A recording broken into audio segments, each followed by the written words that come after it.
सभी लोग भी यहाँ बैठे हुए भी क्या है, आहारक हैं।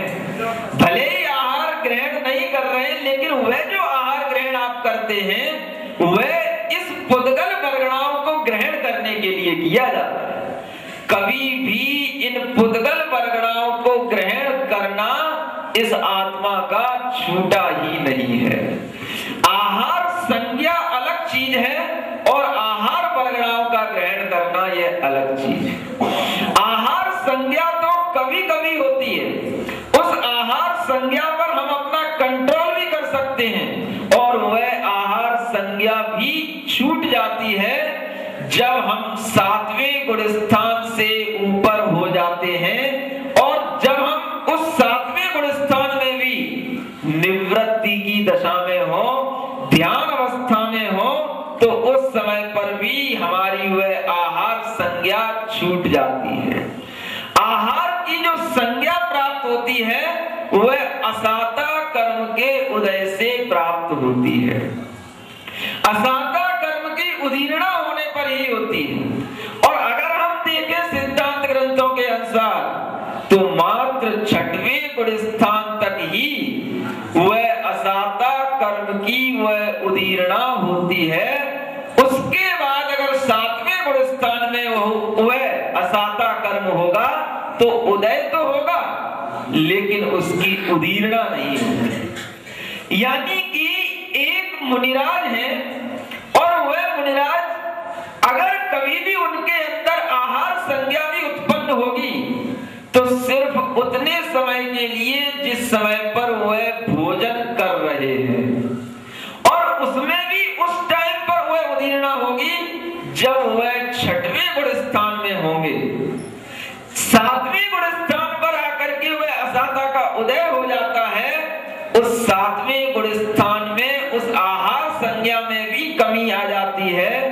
एक तरह से देखा जाए तो वह आहार संज्ञा को जीतने का सबसे बड़ा साधन है।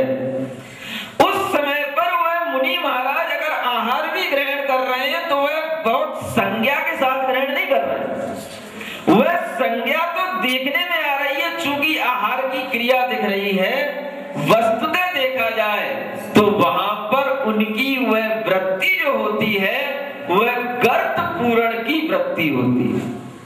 उनके अंदर यह भावना रहती है कि मुझे गर्त माने गड्ढा जो शरीर में उदर है उस गड्ढे को भरना है, लेकिन भरना तो है, हर किसी तरह से नहीं भरना है। अवक्ष हो भक्ष हो कुछ भी डाल दो, ऐसे नहीं भरना, विवेक पूर्वक।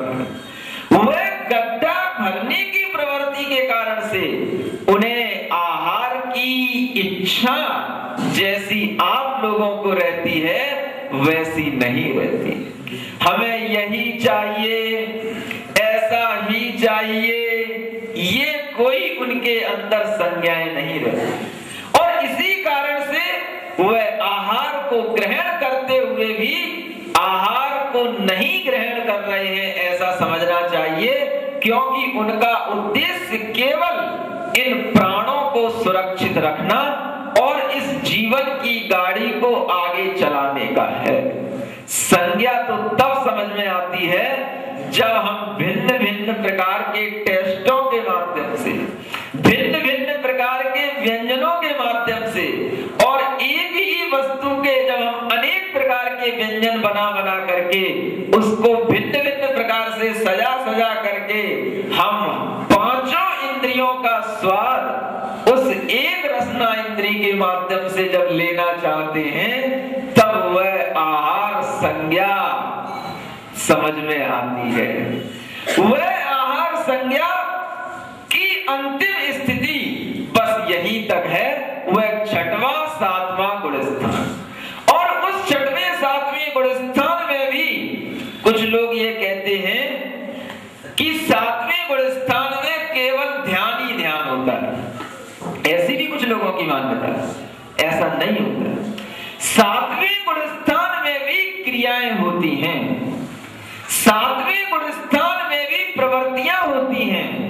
और अगर 7वें गुण स्थान में प्रवृत्ति ना हो तो आप यह ध्यान रखो कि चाहे छठवां गुण स्थान हो चाहे सातवां गुण स्थान हो, दोनों गुण स्थान अंतर मुहूर्त से ज्यादा नहीं रहते।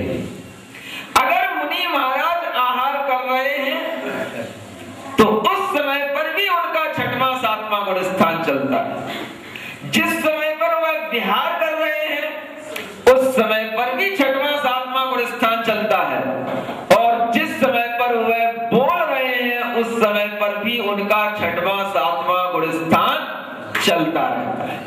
मन वचन काय की क्रियाएं के साथ भी वह सातवां गुण स्थान रह जाता है। कुछ लोग सोचते हैं कि सातवां गुण स्थान केवल ध्यान अवस्था में होता है, ऐसा नहीं होता। सातवें गुण स्थान में भी वह क्रियाएं होती हैं। अगर सातवां गुण स्थान केवल ध्यान अवस्था में होता तो फिर 1 घंटे तक अगर मान लो हमें लगातार विहार करना है तो क्या करेंगे? हर अंतर मुहूर्त के बाद में क्या हमें बैठना पड़ेगा ध्यान लगाने के लिए? नहीं। वह ध्यान का मतलब है सावधानी पूर्वक क्रिया करना। अप्रमत्त विरत उस गुणस्थान का नाम है। उस गुणस्थान का यह शब्द बता रहा है कि अप्रमत्तता, यानी कि हम सावधानी पूर्वक अगर बोल रहे हैं, सावधानी पूर्वक हम चल रहे हैं, सावधानी पूर्वक भोजन कर रहे हैं, तो उसमें जो सावधानी जुड़ी हुई है वह सावधानी वह उसके सप्तम गुण स्थान की सूचक होती है। जब हम चल रहे हैं, एक पैर तो हम उठा रहे हैं, लेकिन अगला पैर हमें कहां रखना है वह देख करके रखा जाता है। और वही जो सावधानी है वह सावधानी यह सूचित करती है कि यह अप्रमत्त अवस्था है, और इसी अप्रमत्त अवस्था को सप्तम गुण स्थान कहते हैं। जब भोजन कर रहे हैं तो भोजन करते समय में भी वह सावधानी उस भोजन पे रहती है कि उस भोजन में कहीं कोई अशुद्धि ना हो, कोई बाल ना हो, कोई जीव ना हो, कोई भी अशुद्ध पदार्थ ना हो। यह जो सावधानी के माध्यम से जो शोधन होता है यह भी वह अप्रमत्त अवस्था का सूचक होता है। और जिस समय पर बोला जा रहा है वह बोलने में भी अगर 1 घंटे तक लगातार प्रवचन चल रहा है तो 1 घंटे तक वह मुनि महाराज छठवें गुण स्थान में है, ऐसा संभव ही नहीं हो सकता। क्योंकि छठवां गुण स्थान अंतर मुहूर्त, और अंतर मुहूर्त भी वह अंतर मुहूर्त नहीं जिसे आप समझते हो कि 48 मिनट होते हैं तब एक अंतर मुहूर्त होता है। वह तो बहुत बड़ा अंतर मुहूर्त हो गया। यहाँ पर जिस अंतर मुहूर्त की गुण स्थानों में चर्चा की जाती है वह तो बहुत छोटा होता है, और वह प्रति हर 1 मिनट के बाद भी बदल सकता है, 2 मिनट के बाद भी बदल सकता है। वह सब अंतर मुहूर्त ही कहलाता है, और उसमें जो सावधानी रहती है हमें क्या बोलना है, शास्त्र के अनुसार बोलना है और अपनी भाषा समिति के अनुसार बोलना है। यह जो भीतर ब्रेक लगा हुआ है यह सप्तम गुण स्थान हर एक अंतर मुहूर्त के बाद में ब्रेक लगाता रहता है। इस तरह से यह छठवें सातवें गुण स्थान में भी प्रवृत्तियां चलती रहती हैं। यह बात अलग है कि सातवें गुण स्थान में भी एक ऐसी अवस्था होती है जहां पर केवल ध्यान की अवस्था होती है, और उस अवस्था में वह पूर्ण रूप से निर्वृत्ति की अवस्था होती है। तो वह छठवां सातवां गुण स्थान इस आहार संज्ञा का अंतिम गुण स्थान समझना चाहिए, क्योंकि असाता कर्म का उदय और उदीर्णा का वह अंतिम पायदान है। अब आहार के बाद में आती है भय संज्ञा। वह भय संज्ञा कहां तक रहती है? तो आचार्य कहते हैं अगर हम कर्म सिद्धांत के अनुसार देखते हैं तो वह 8वें गुण स्थान तक वह भय संज्ञा रहती है, क्योंकि 8वें गुण स्थान तक भय कर्म का उदय चलता है। वह उदय में कोई कार्य हो ये जरूरी नहीं है। 8वें गुण स्थान में कोई भय रहता हो उनको इसका यह मतलब नहीं है।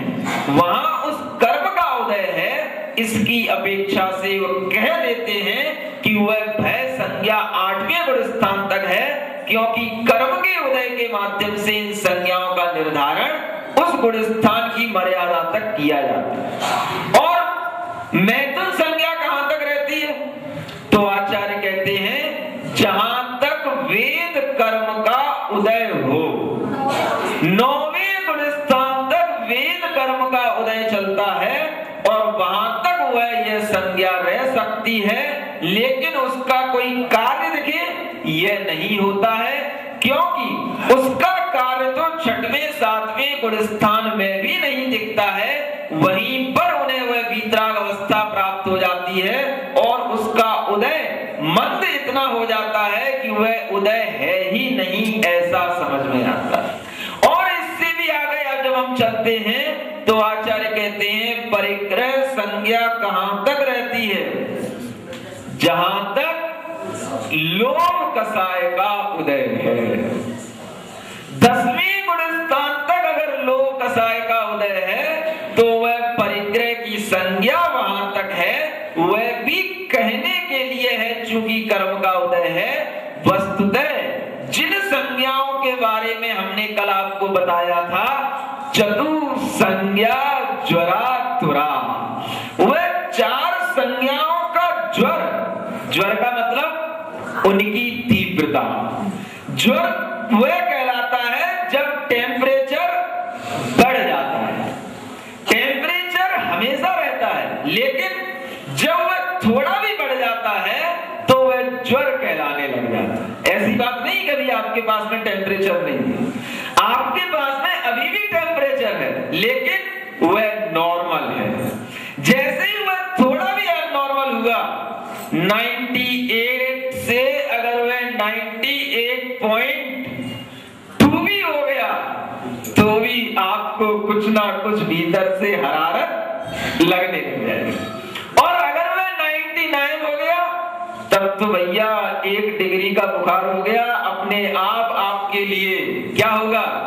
अब बैठा नहीं जा रहा है, कमर में दर्द हो रहा है, लेटने की इच्छा हो जाए। यह बुखार जो बढ़ा उसके लिए यहां पर बताया जा रहा है कि चतुर संज्ञा ज्वरा तुरा। जो गृहस्थ हैं, जो असंयमी हैं और जिनके लिए कभी भी यह मिथ्यात्व और अनंतानुबंधी जैसी कसायों का उदय भी अगर मंद नहीं हुआ है, तो उसके लिए यह 4 संज्ञाओं का ज्वर हमेशा हमेशा चढ़ा रहता है। और यह 4 संज्ञाएं उसके लिए हमेशा हमेशा आकुलित करती रहती हैं। ऐसा भी होता है कि जब उस गृहस्थ के लिए 2 प्रकार के गृहस्थ होते हैं। एक वह भी गृहस्थ होते हैं जो इन 4 संज्ञाओं के बीच में रहते हुए, भोगों के बीच में रहते हुए यह सोचते हैं कि हे भगवान, कब हमें यह भोग वैभवों से मुक्ति मिले। सोचने की बात है, वह गृहस्थों की बात बता रहा हूं जो गृहस्थ ऐसा सोचते हैं। जिन गृहस्थों का आप उदाहरण देते हो कि वह भरत भगवान गृहस्थ में रह करके भी वैरागी थे, मुक्त थे, वह भरत भी इसी प्रकार की भावनाएं रखते थे, वह रामचंद्र भी इसी प्रकार की भावनाएं रखते थे। और जितने भी सगर आदि चक्रवर्ती जो सम्यक दृष्टि होते हैं, उन सम्यक दृष्टि जीवों की यह भावना रहती है कि भले ही चारित्र मोनी कर्म के उदय से हम भगवान चारित्र ग्रहण नहीं कर पा रहे हैं, लेकिन यह संसार तो दुख का ही कारण है। इस संसार में हमें जो कुछ भी उपलब्धियां हैं, ये सब अनित्य हैं, सब छूटेगी और इसमें हमें शाश्वत सुख की कल्पना नहीं होती है। यह भी उस गृहस्थ की भावना होती है जब उस गृहस्थ के लिए अनंतानुबंधी कसाय का उदय मंद हो जाता है अथवा उसका अभाव हो जाता है, और उसके लिए जब वह मिथ्यात्व का भी उदय कम पड़ जाता है, तब उसका परिणमन इस ओर होने लग जाता है। और कुछ ऐसे भी होते हैं जो जितनी उपलब्धि उन्हें है, जो भी उनके पास में भोग वैभव है, वह उसमें इतने रचे बचे रहते हैं कि उसको छूटने की कल्पना से उन्हें डर लगने लग जाता है और वह उसको कभी भी छोड़ना नहीं चाहते हैं। यह जो भावना आती है यह उसी मिथ्यात्व और अनंतानुबंधी की तीव्रता से आती है। यह भावना जब सम्यक दर्शन के साथ में हमारे परिणामों में भीतर से पकड़ छूटती है, राग द्वेष की प्रवृत्तियां कम होती हैं, तब वह अंतर आत्मा की परिणति बनती है। और वही अंतर आत्मा की परिणति जब इस प्रकार से हमारे सामने आती है कि संपत्तिम आत्मनस्तावे, तब वह अंतर आत्मा इन संपत्तियों को देख करके और इन संपत्तियों की प्राप्ति से फिर क्या करता है? हा करता है, हा ये मैंने क्या कर दिया, ये मैं कहां इस संसार के बंधन में उलझ गया। और उससे पहले वह क्या करता है? आहा, यानी बहुत अच्छा हुआ, आहा हमें ये भोग मिले, हमें ये धन मिला, हमें ये विलासिता मिली। लेकिन जब वह ज्ञान आ जाता है तब वही आहा हा में परिवर्तित हो जाती है। अरे हाँ ये मैंने क्या कर दिया, मुझे धिक्कार। यह वहीं पर सब कुछ चलता रहता है और उसी के यह विचार जब उसे बहिरात्मा से अंतरात्मा बना देते हैं तो उस समय पर यहाँ लिखा है कि ये जो मम तव प्रत्यय हैं यही उसके लिए सुख और दुख के कारण होते हैं। और इसी में वह माम कह पुत्रो, यह मेरा पुत्र, मामिका भार्या, यह मेरी पत्नी, इस प्रकार की कल्पनाओं के अलावा उसे और कोई अपनी आत्मा में आत्मा की बात समझ में नहीं आती है। यह जो कल्पना है बस यही कल्पना उसके लिए दुख का कारण बन जाती है। इसलिए यहाँ लिखा है, आचार्य महाराज भी नीचे लिख रहे हैं, आभूषणादिक जड़ात्मक नश्यमान मोही इन्हें स्वयं के सुख हेतुमान उत्कृष्ट स्वीय मणि को वह व्यर्थ खोता लोकांच में रम रहा दुख बीज बोता।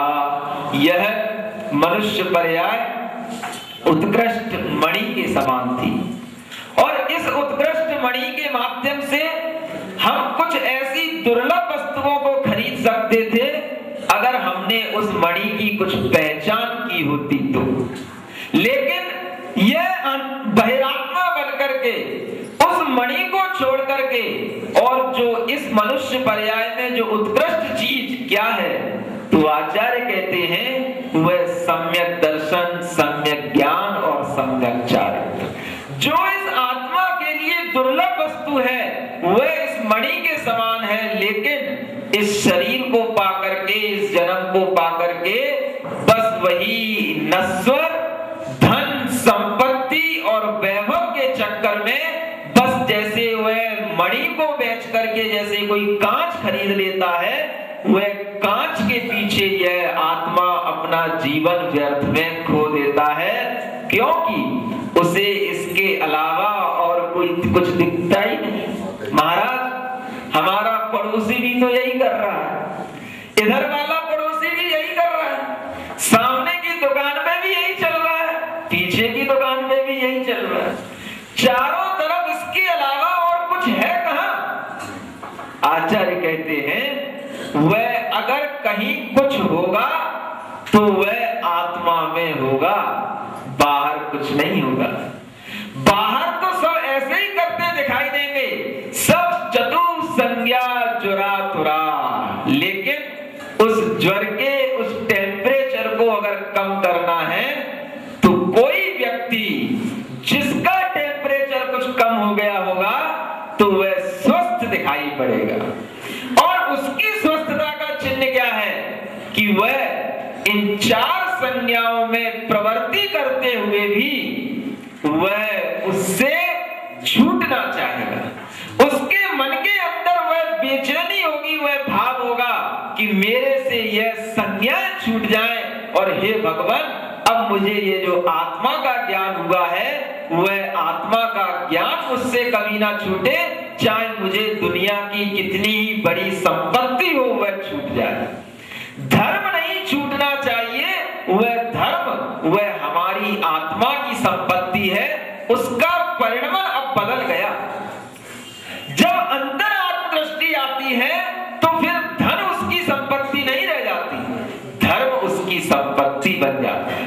और जब धर्म संपत्ति बन जाता है तो फिर उसे किसी भी प्रकार की कोई भय और डर जैसी चीज उसके अंदर नहीं रहती है, चाहे उसे किसी भी जंगल में रहना पड़ जाए और चाहे वह कितना ही दुखी कोई उसके लिए करे, लेकिन वह अपने धर्म को नहीं छोड़ता है, जैसे कि वह सीता।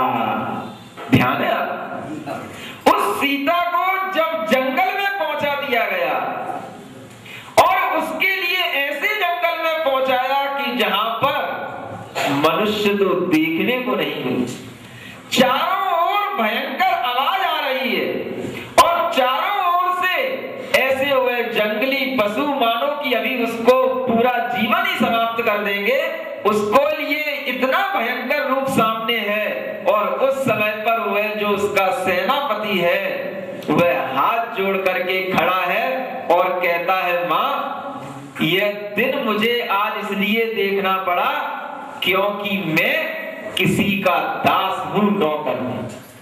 अगर मैं सेनापति नहीं होता, अगर मैं मेरा कोई स्वामी नहीं होता तो मैं मना भी कर सकता था, लेकिन मैं यह मालकियत मैंने अपनी किसी को दे रखी है, वह रामचंद्र जी की आज्ञा में था, इसलिए मुझे आज यह पाप करना पड़ा कि मुझे तुम जैसी निर्दोष स्त्री को भी यहाँ जंगल में ला करके छोड़ना पड़ा, मुझे क्षमा कर देना। वह कृतांत वक्र उस समय पर खड़ा होकर के आंसू गिरा गिरा करके उस सीता से क्षमा मांगता है। तो वह सीता कहती है, भैया तुम्हारी क्या गलती है, ये तो मेरे ही कर्मों का कोई खेल है जो मुझे इस जन्म में सब कुछ मिलकर के भी बार बार छूटता रहता है और कोई भी सुख मुझे बहुत दिन तक मिल ही नहीं पाता। जब विवाह हुआ तो विवाह होने के बाद सोचा कि चलो एक राजा से विवाह हुआ है, जीवन सुख से बीतेगा। और विवाह होने के कुछ ही समय बाद हमें जंगल जाना पड़ा, वन में जाना पड़ा।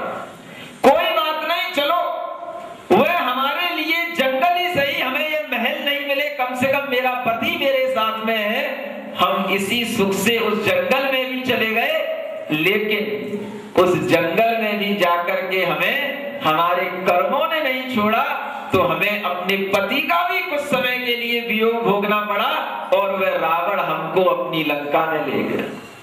वहां पर भी रह के हमने अपने सतीत्व की रक्षा की और वहां पर भी रह के हमने अपने धर्म की रक्षा की, लेकिन हमने सोचा कि एक दिन ऐसा आएगा जब हमारे इन दुखों का अंत होगा। और वह दुखों का अंत हुआ, रामचंद्र जी आए और हमको फिर लंका से लेकर के अयोध्या में ले आए। हम सोच रहे थे कि देखो अब सब कुछ दुख के बादल छट गए हैं, अब हमारे जीवन में कोई भी गम नहीं आएगा, कोई भी दुख नहीं आएगा, अब हम निश्चिंत होकर के पूरा जीवन गुजारेंगे।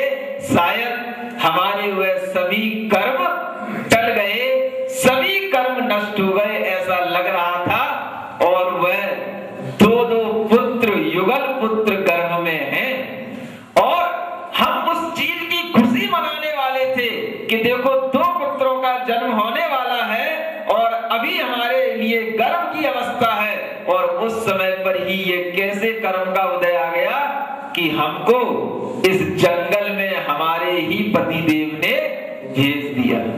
हे कृतांत वक्र, तुम दुखी मत हो, यह सब संसार की परिणति है, यहाँ पर सबके दिन एक जैसे नहीं रहते हैं। और यह समझना कि अगर हमारे ऊपर ये दुख आ रहे हैं तो अब यह समझना कि अब ये लास्ट स्थिति है दुखों की, क्योंकि अब ये दुख फिर बाद में अब हमें नहीं मिलेंगे। हमने धर्म का सहारा ले रखा यह कर्म हमारी आत्मा में अब थोड़े ही समय के लिए दुख देने में समर्थ हो सकते हैं। हमारा सुख तो अब हमारी आत्मा का सुख है, जिसमें यह अंतर्दृष्टि उत्पन्न हो चुकी है। तुम जाओ, दुखी मत हो, और जाकर के अपने स्वामी से कहना, जिस तरह से तुमने किसी की बातों में आकर के, जिस तरह से तुमने किसी के कहने से अपनी सीता को इस जंगल में छोड़ दिया, कोई बात नहीं, कभी भी किसी के कहने में धर्म नहीं छोड़े। बस इतना अपने स्वामी से जाकर के कह देना, और उनसे ये नहीं कहना कि सीता वह जंगल में रो रही थी, नहीं तो वो दुखी होंगे। उसके अंदर इतना साहस, और जब उसने कृतांत वक्र से ये वचन कहे तो वह उसके चरणों की वंदना करके चला जाता है, और जाकर के वह रामचंद्र जी से भी ऐसे ही वचन कहता है। सीता ने कहा है, आप दुखी मत होना, आप राजा हैं, आपने अपना धर्म निभाया है और हम अपना धर्म निभा रहे हैं। हमारे लिए भी कुछ धर्म का ज्ञान हो चुका है। आप अपने धर्म को स्वीकार करके उसको हमेशा हमेशा सुरक्षित रखना। राज धर्म से भी बढ़कर के आत्मा का धर्म है, और जो धर्म आपके पास में है वह सम्यक दर्शन किसी के कहने से छोड़ नहीं देना, वह सम्यक दर्शन अपने पास में सुरक्षित रखना। यह तो संसार है, संयोग वियोग चलते ही रहते हैं। कहां वह महापुरुष, कहां वह बलदेव के पद, और कहां वह महलों की रानी, और उसके साथ साथ उसके भीतर में बैठा हुआ वह आत्मज्ञान, इसे बोलते हैं अंतर आत्मा। जब वह अंतर आत्मा की परिणति सब कुछ मिलने के बाद भी अगर सब कुछ छूटने जैसा लगे, तो भी वह अंतर आत्मा के अंदर कोई भी दुख नहीं आता है। वह यह सोचता है कि इस संसार का स्वरूप ही ऐसा है। इतनी विरक्ति जब भीतर से परिणामों में रहती है, तभी इस संसार में वह महापुरुष जी पाए हैं। हमें तो ऐसा लगता है कि जो कुछ भी हमें मिला है वह हमसे कभी छूटे ही नहीं। हम भी भगवान से प्रार्थना करते हैं कि आपका जो है वह कभी आपसे नहीं छूटे। क्या समझे? जो आपका है, वस्तुतः जो आपका है, क्या है आपका? जो आपकी आत्मा में आपका आत्मज्ञान है, वह कभी आपसे ना छूटे। हम हमेशा यह भावना आपके लिए रखते हैं, और बाकी का अगर आपसे कुछ छूट भी जाए तो आप दुखी मत होना। यह अंतर आत्मा के इन भावों को याद में रखना, जिसके कारण से हमें हमेशा हमेशा इस संसार में भी सुख मिलेगा और आगे की पर्यायों में भी सुख मिलेगा। आगे देखो, फिर महाराज कह रहे हैं, मूलम संसार दुःखस्य,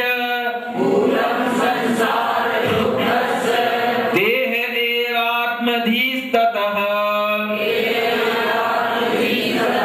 त्यक्त्वैनां प्रविशेदन्तर् बहिरव्याप्तेन्द्रियः। यहाँ कहते हैं मूलम संसार दुःखस्य, संसार के दुख का मूल कारण क्या है?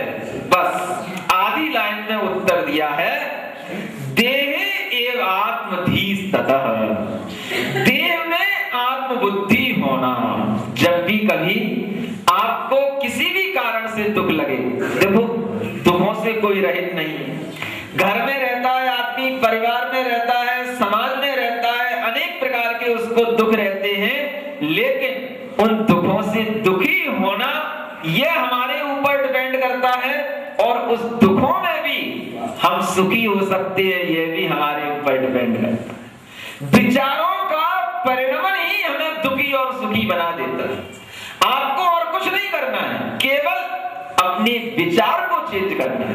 हम आपसे ये नहीं कह रहे कि आप अपने उस दुख के मूल कारण, मान लो आपको अपनी पत्नी से दुख है तो पत्नी को छोड़ दो, ऐसा कभी नहीं करना है।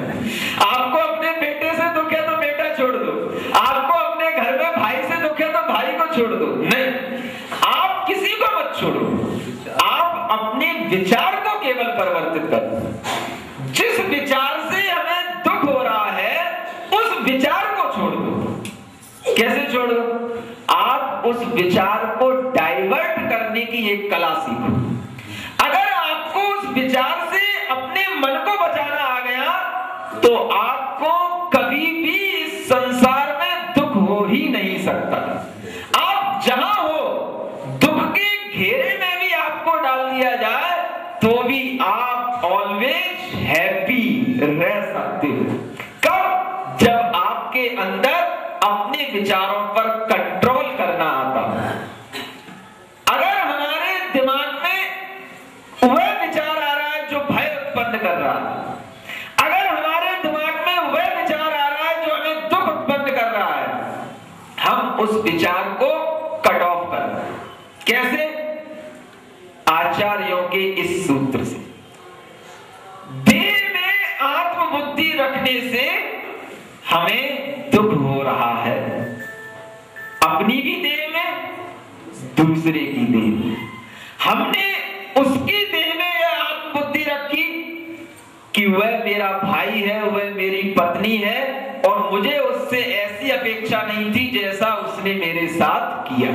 ये क्यों हुआ? उसकी देह में हमने अपनी आत्मबुद्धि रखी। हमें अपनी आत्मबुद्धि अपनी आत्मा में रखना चाहिए था। अगर हम यह सोचते उसका परिणमन उसके ऊपर है और हमारे परिणामों का परिणमन केवल हमारे बस में है, जब हम अपने परिणामों को कंट्रोल नहीं कर पा रहे हैं तो दूसरे के परिणामों को कैसे कंट्रोल कर सकते? जब हम अपने मन में यह सोच लें हमें उससे इस प्रकार की कोई अपेक्षा नहीं है, जो उसने किया हमारे साथ वह सब अच्छा किया, हमें अपने विचारों को परिवर्तित करना है। और उस समय पर अगर हम अपनी आत्मा में आत्मबुद्धि, मैं तो केवल एक आत्मा हूं, यह थोड़ा सा संयोग मिला है, चूंकि हमारा इस घर में जन्म हो गया है और इस घर में जन्म हो गया है तो पहले से हमारे भाई थे, हमारे पिताजी थे, अब हमारे इस जन्म में ये सब लोग सहयोगी बन गए और हम जब जन्म को लिए तब तो समझ रहे थे कि ये सब हमें सुख देंगे, अब हमें इन्हीं से दुख होने लगा। यह सब थोड़े समय के लिए है, जब तक यह शरीर है, जब तक हमारा इनसे संयोग है तभी तक के लिए है। हमें इस अशाश्वत और नश्वर चीज में अपने बहुमूल्य समय को खोना नहीं है, हमें आत्मा की ओर दृष्टि रखना है, क्योंकि आत्मा ही हमारा धन है। और उस आत्मा के परिणामों में अगर हम अपनी मानसिकता को इतना संभाल लेते हैं कि वह जो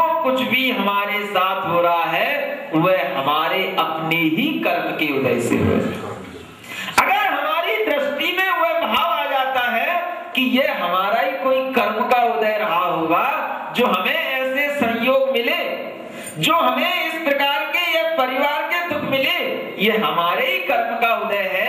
अब यह कर्म का उदय जा रहा है, यह कर्म का उदय निकल रहा है, अब इसमें दुखी होने की जरूरत नहीं है। अब हमें ज्ञान हो गया है तो अब तो ये कर्म के उदय और तेजी से निकलेंगे, और जब ये कर्म के उदय थोड़ा तेजी से निकलते हैं तो थोड़ा सा हमें ऐसा लगता है कि ये ज्यादा हमको पीड़ा दे रहे हैं। वस्तुतः होता यह है, जब लौ भभकती है तो उस समय पर वह बुझने वाली होती है, समझ रहे ना? जिस समय पर वह ज्योति, वह लौ भभकती है, उस समय पर हमें ऐसा लगता है कि इसमें कितनी आग बढ़ गई है और यह आग सब कुछ जला देगी, लेकिन वह आग वस्तुतः उस समय पर बुझने वाली होती है। हम ऐसा ही समझे, वह कर्म का उदय हमारे लिए उदीरणा को प्राप्त हो रहा है, भभक रहा है, और भभक करके वह कर्म का उदय अब जाने वाला है, मिटने वाला है, वह बहुत देर तक हमारे साथ रहने वाला है। बस यह विचार ही आपके लिए आत्म शांति का कारण बन सकता है, और कोई भी ऐसी इस दुनिया में चीज नहीं है जो आपको दुख से बचा सके। आपके अपने ही विचार, अगर उन विचारों से आप दूसरे के ऊपर आक्रोशित होते हो, दूसरे के बारे में ही सोचोगे, तो आपकी वह विचारों की परंपरा छूटेगी नहीं।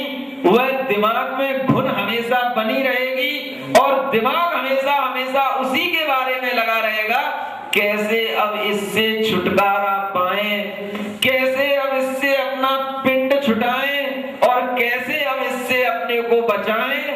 यह विचार आपके लिए दुख देगा।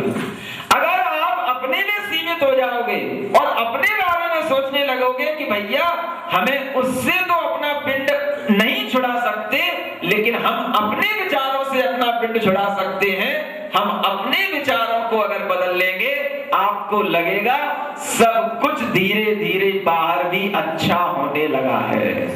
हमें ऐसा लगता है कि हम बाहर अच्छा कर लेंगे तो हमारे अंदर भीतर अच्छा हो जाएगा। आप एक बार इस अध्यात्म से चलना तो सीखो। आप पहले अपने भीतर अच्छा करने का प्रयास करो, बाहर अपने आप अच्छा होने लगेगा। आप अपने विचार सुधारोगे, आपको दिखाई देगा कि सामने वाले के विचार तो पहले से ही सुधरे हुए। अगर आपके मन में दूसरे के प्रति घृणा, ईर्ष्या और क्रोध नहीं होगा और आपके विचार दूसरे के प्रति अच्छे होंगे, तो आप देखोगे कि उसी समय पर उसके भी विचारों में ऐसा परिवर्तन आ जाएगा कि आपसे पहले वह आपके चरणों में होगा और वह आपसे अपनी गलती की माफी मांग लेगा। आप एक बार अपने में परिवर्तन लाके तो देखो। वह अध्यात्म हमें दूसरे में परिवर्तन लाना नहीं सिखाता है, हमें अपने में परिवर्तन लाना सिखाता है। हम अपने विचारों में परिवर्तन लाएं, अपनी आत्मा के बारे में सोचें, बाहर सब कुछ अपने आप एडजस्ट हो जाएगा। और अगर आप बाहर की एडजस्टिंग में लगे रहोगे तो सब भीतर सब वो डिस्गस्ट चलता रहेगा। डिस्गस्ट माना जानते हो क्या होता है? भीतर झगड़ा, कलह, वह सब चलता रहेगा। हम बाहर तो बहुत एडजस्टिंग करते हैं, लेकिन भीतर अपने परिणामों की बिल्कुल भी एडजस्टिंग नहीं करते हैं। यही हमारी सबसे बड़ी गलती है। अंतरात्मा का मतलब है अपनी आत्मा को, अपनी अंतरात्मा में हम ये अपने परिणामों की संभाल करें। बस इसी का नाम अंतरात्मा है। संसार का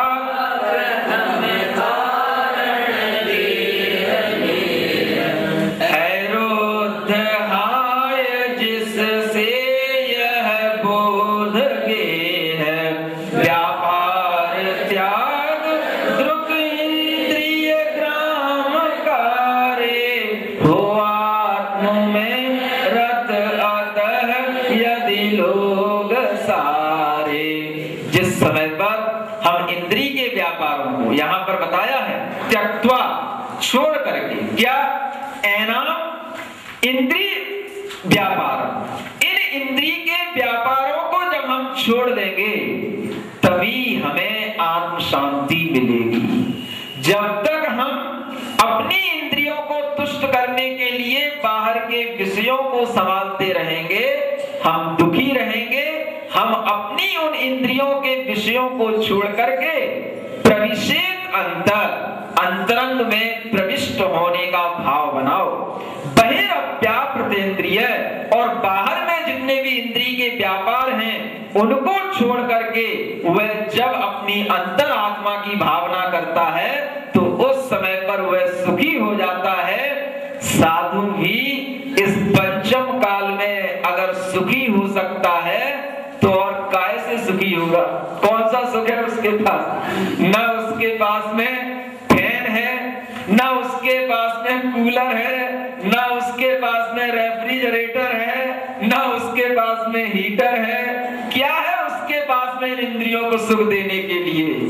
एकमात्र यही आत्मज्ञान रहता है जो ये बाहर की तपन, गर्मी, सर्दी, अनुकूलताएं, प्रतिकूलताएं, सब प्रकार के आहार विहार सब कुछ सहन होता है। इसी आत्मज्ञान के माध्यम से होता है, ऐसे आत्मज्ञान को जिसके माध्यम से यहाँ पर एक श्लोक दिया है, बहुत अच्छा श्लोक है।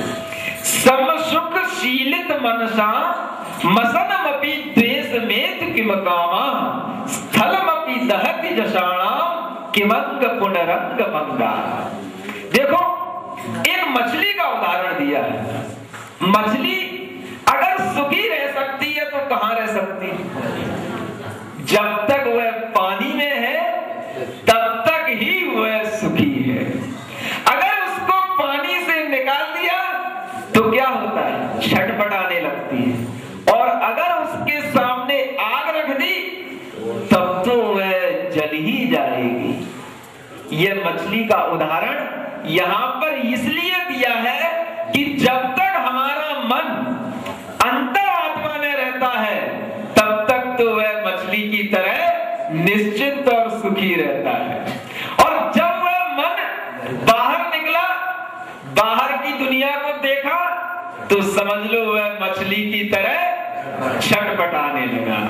और अगर उस बाहर की दुनिया में वह किसी विषय को लेकर के और उसने इच्छा की कि अब हमें यही प्राप्त करना है, तब तो वह उसमें आग की तरह जल ही गया।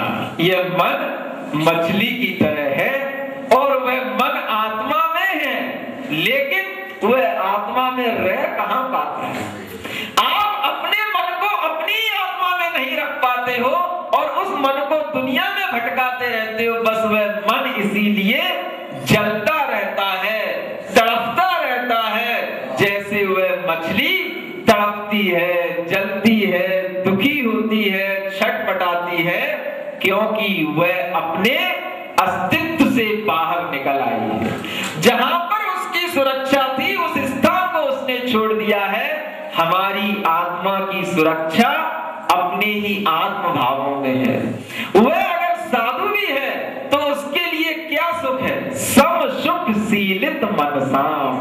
हमारे मन में समता का ही एक सुख रहता है। और जिसके मन में यह समता का सुख होगा, समता का मतलब किसी भी परिस्थिति में समत्व बनाए रखना, इसी का नाम एडजस्टिंग कहलाता है। बस जो है सो है, हम क्या कर सकते हैं? उस समता के भाव से जैसे ही हम बाहर निकले हमारा मन दुखी हो जाता है। जिन साधुओं का मन अपनी समता सुख में रमण करने लग जाता है तो उनके लिए यह असमम अपि द्वेषम एति, यानी उन्हें वह भोजन करना भी उन्हें रुचिकर नहीं लगता है। उन्हें भोजन से भी द्वेष होने लग जाता है कि देखो हमें यह किसी के घर पर जाकर के अपनी इस पेट के लिए, अपनी इंद्रियों के लिए यह भोजन भी लेना पड़ रहा है, उसमें भी उसको कष्ट होता है। किसको? आपको नहीं, जो साधु होता है उसको, क्योंकि उसी के निमित्त से एक बार आपके घर में जाना पड़ता है। वह सोचता है कि हमें क्यों घर में जाना पड़ता है किसी के, लेकिन क्या करे, वह भी एक ऐसी परिणति है कि इस पंचम काल में एक बार वह गाड़ी में रोजाना पेट्रोल डालना ही पड़ता है। यह भी उसके लिए दुख का कारण होता है। जब उसके लिए यह भोजन भी दुख का कारण है तो फिर किमु कामा, काम का मतलब मन की और इच्छाएं, तो फिर वह कर ही नहीं सकता। और मन की इच्छाएं तो फिर उसको उस मछली की तरह जला देंगी, इसलिए वह अपने सम सुख शीलित मनसाम, उसका मन वह शांति और समता के सुख से अभ्यस्त हो जाता है। इसलिए वह साधु सब प्रकार की यातनाओं और परिसरों को सह करके भी सुखी बना रहता है। जब उन साधुओं के लिए सुख का यह माध्यम है तो आप गृहस्थ हो, साधु के ही पीछे चलने वाले हो और उन्हीं के अनुसरण करने वाले हो, तो आपको भी इसी समता सुख की भावना करनी होगी, तभी आपको गृहस्थी में भी सुख मिल सकता है।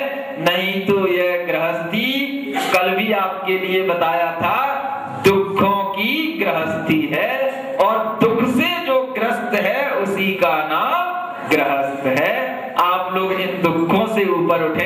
बोलो महावीर भगवान की जय।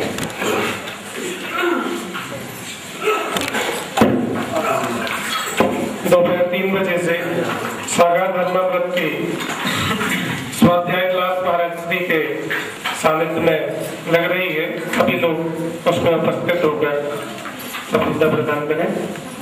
आइए जिनवाणी माता का जल चंदन अक्षत फूल चरो दीप रूप अति फल लाभे पूजा को ठानत जो तुम जानत सोहर ध्यानत सुख पावे तीर्थंकर की ध्वनि गण गण सुनि अंग रचे चुनि ज्ञानमयी सो जिन वरवाणी शिव सुखदानी प्रभु वरवाणी पूज्य भयों देवी मुक्त सरस्वती देवी अनर्घ पद प्राप्त अर्घ्यम निर्वपावती आचार्य से जी के चरणों में हम झुका रहे अपना माथा जिनके जीवन की हर चलिया मन पड़ी स्वयं ही न गाता जय नागम का वह सुधा कलश जो बिखराते हैं गली गली जिनके जीवन को पा करके खिलती मुरझाई हृदय कली भावों की निर्मल सरिता में अब गाहन करने आया हूँ मेरा सारा दुख दर्द हरो कह करके भेटने आया हूँ हे तपोमूर्ति हे आराधक हे योगीश्वर हे महासंत यह अरुण कामना देख सके युग युग तक आगामी बसंतों ह्रीं अतिशय क्षेत्र पनागर में ससंग विराजमान संत श्रोणी गुरुराचार्य श्री विद्यासागर मुनीन्द्राय जलफलादि महर्घ्यम निर्वपावते श्रद्धा भाव से शरण में आया तर्क करो मैं लाया हूँ मुझको मेरी ज्योति दे दो ऐसी आशा लाया हूँ पंच महाव्रत उर में आए ऐसे भाग जगा देना मुनि युगल है ज्ञानी ध्यानी मेरे दुख मिटा देना। ओम दीन नगर में विराजमान परम पूज्य 108 प्रणम्य सागर मुनीन्द्राय चंद्र सागर मुनीन्द्राय चरणेभ्यो निर्वद प्राप्ताय अर्घ्यम निर्वकामते जो तेरी शरणागत धरे सो पावे सुख चैन। शेदंतर बहिरव्यापृतेन्द्रियः पतितो विषयेष्वहम् तान् प्रपद्याहमिति माम् पुरा वेद न तत्त्वतः मद्दश्रित्वेन्द्रियद्वारैः पतितो विषयेष्वहम् तान् प्रपद्याहमिति माम् पुरा वेद न तत्त्वतः।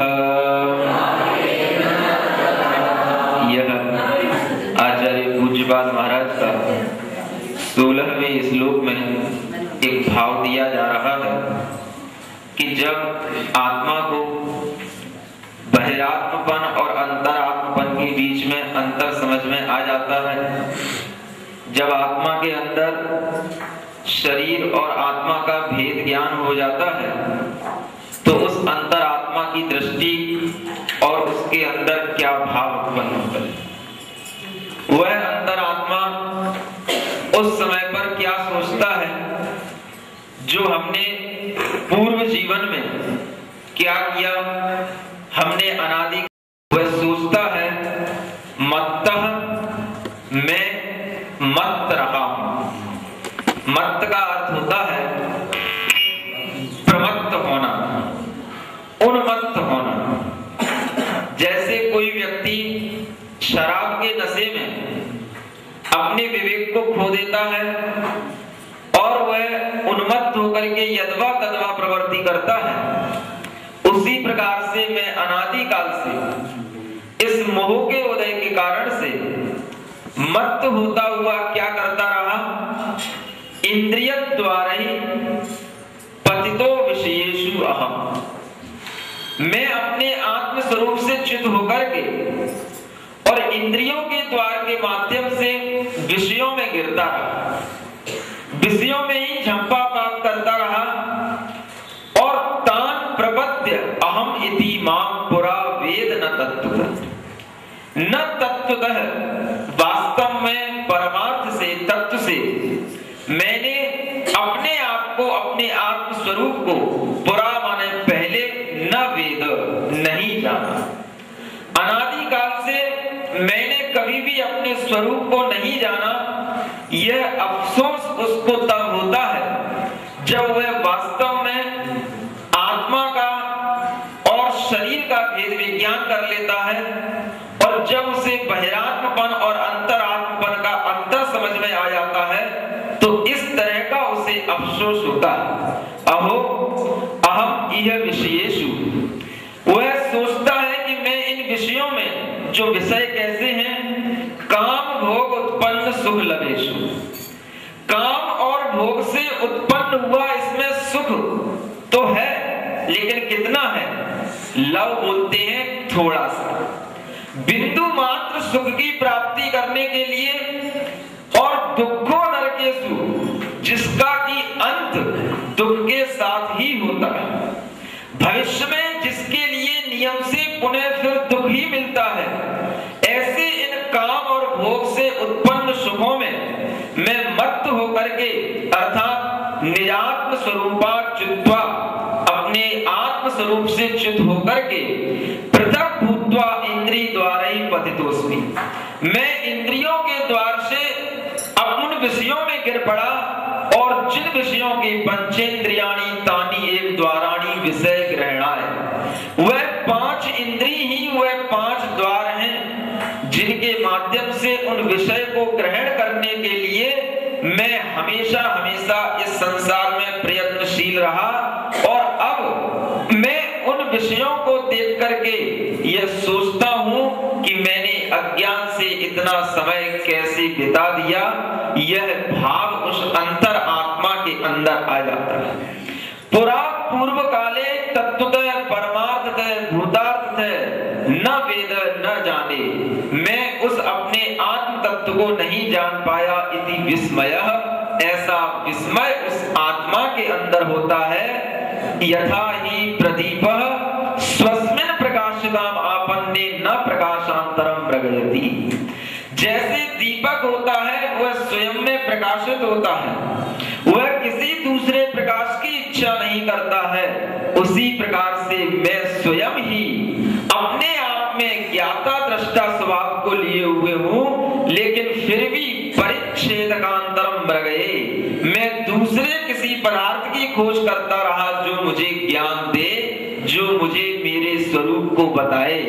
आचार्य कहते हैं कि हमें स्वयं वह ज्ञान प्राप्त है जब हमें आत्मा का ज्ञान प्राप्त हो जाता है और हम उस आत्मा के ज्ञाता दृष्टा स्वभाव को जानने लग जाते हैं, तो उस आत्मा के अंदर स्वयं ही वह ज्ञान और दर्शन भाव ऐसा उत्पन्न हो जाता है कि उसे फिर कहीं दूसरी जगह से कुछ ज्ञान बटोरने की लालसा भी नहीं रह जाती। जब आत्मा स्वयं ज्ञानवान है और आत्मा वह ज्ञान का ही अखंड पिंड है, तो फिर वह आत्मा अज्ञानी बना इस संसार में क्यों घूमता रहता है।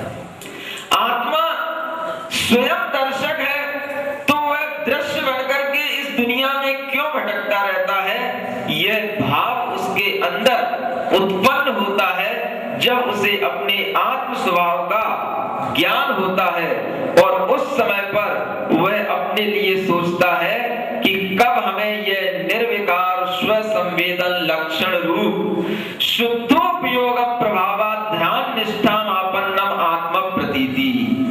आत्मा की प्रतीति कब होती है?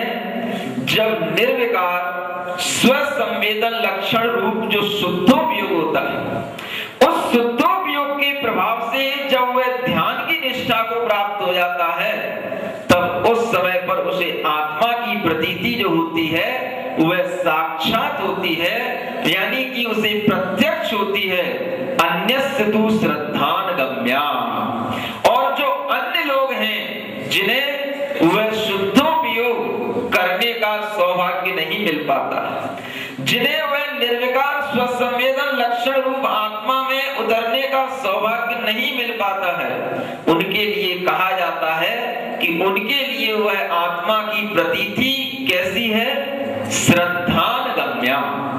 वह श्रद्धान गम्य है, वह उसका श्रद्धान करता है कि हाँ, जैसी शुद्धात्मा की अनुभूति शुद्धोपयोग में होती है, वही अनुभूति वास्तव में आत्मा की अनुभूति है।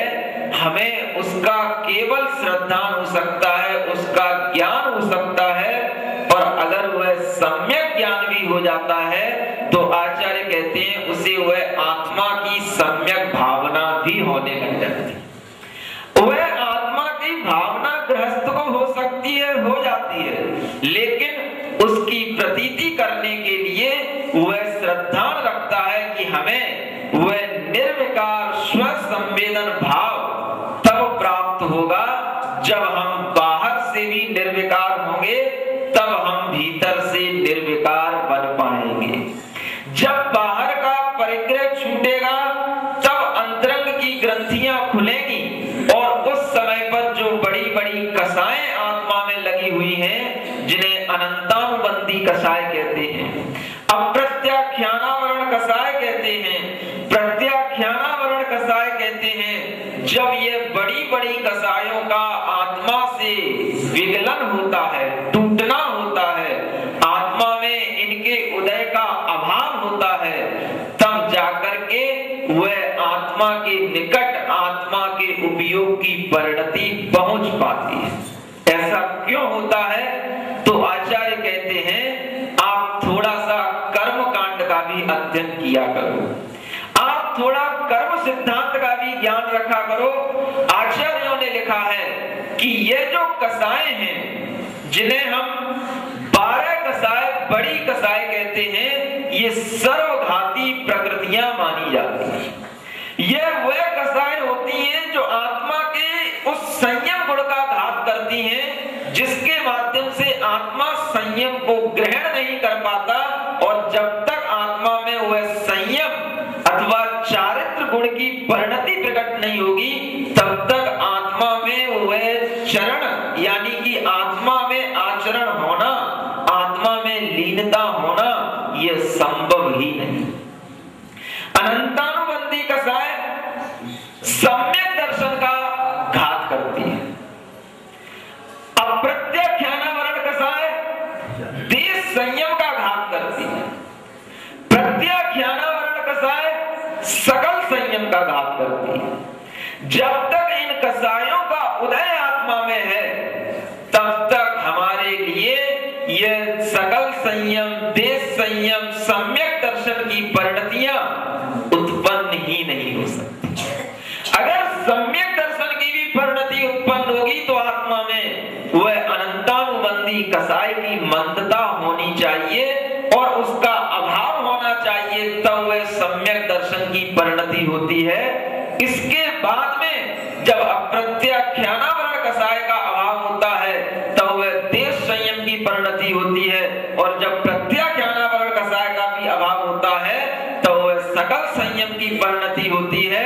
और जब मात्र संजुलन कसाय रह जाती है, मात्र संजुलन, क्रोध, मान, माया, लोभ रह जाते हैं, तब उस समय पर आचार्य कहते हैं यह संजुलन देशघाती प्रकृति है, और इसके माध्यम से आत्मा के उस स्वरूप में अनुभूति होने का जो घात होता है वह उतना नहीं होता है जितना कि यह अनंतानुबंधी आदि कसायों के माध्यम से होता है। क्योंकि सर्वघाती प्रकृति का जब तक उदय चलता है तब तक आत्मा में वह चारित्र का परिणाम उत्पन्न नहीं होता है, और आत्मा में जब चारित्र का परिणाम उत्पन्न होता है तो वह संजुलन कसाय के उदय में तो हो सकता